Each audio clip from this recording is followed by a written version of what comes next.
Alicia Roca still can't believe it. A children's book has just been banned from the public school that her 3 kids attend. A mother of a kindergarten student challenged this book and decided that they would like to have it removed from not just this elementary school, but all elementary school libraries in our district, because she was offended that this unicorn with purple hair is a boy and not a girl. In cases like these, a law passed in September requires schools to create a parent committee tasked with ruling on the challenge. Their conversation, which was followed by a vote, was recorded. There's a lot of conversation regarding the stain on the bum. And for me, that was a bigger issue. Context of a young child reading it, the shame is illustrated by the painting of the genital region. You can write down your vote. So it's unanimous to remove pretty perfect kitty corn. Alicia says that decision was an ideological one.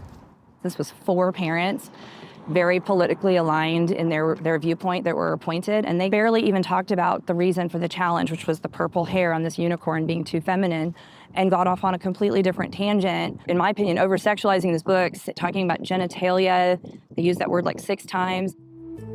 Last year, 1,700 books were removed from public schools across Texas, part of an onslaught launched 4 years earlier by Matt Krause, a Republican lawmaker and evangelical Christian.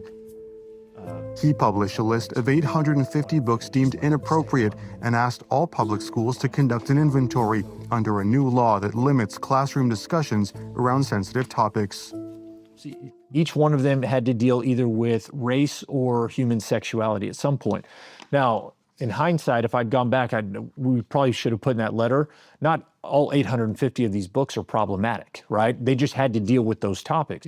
Yet the list quickly became a reference point for conservative groups looking for books to ban, which reflects the political vision openly embraced by the lawmaker. People seem to think it's kind of a radical shift in how we do things, but I say it's actually the radical shift was in 1970s, 1980s that got us away with what we'd been doing for the last 200 years. Now it seems like we're finally getting back to the original understanding of our founding fathers of the role that religion can play in the public square.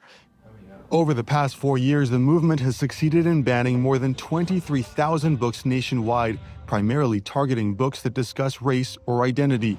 This wave of censorship has shocked many parents. Lainey Hawes founded an NGO that tracks and documents every book challenge in Texas. Like Alicia, she has seen many books removed from her children's school. No books had ever been challenged in the history of my children's school district, ever. And then one day, 41 books were challenged. And so it was obvious that this wasn't organic. Something was going on.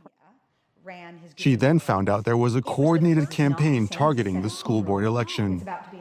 We were getting a lot of flyers from one PAC, but with all of these people in our community's faces on it, and it was called Patriot Mobile Action.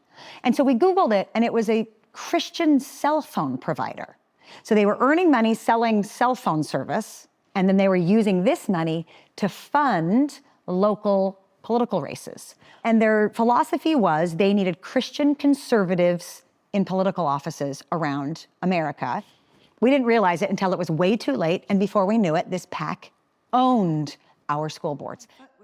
Censorship has since spread across the state's most conservative school districts. Some individuals are pushing back, hoping to spotlight banned books instead. Hi, welcome to book club. We're reading Genderqueer by Maya Kobabe. This was a really, really fun read. I really liked this one. Anybody have any initial feedback on it? Robbie Robinson's book club debates banned books every month, like this autobiographical comic about transgender identity that was removed from dozens of school libraries. I felt brokenhearted because I was like, I can't believe this is being banned. How many children need this, and how anyone who would ban this really has never read it and really has no understanding. Removing this kind of material from schools is just an effort to walk back some of the steps that we have made as a society to protect everyone.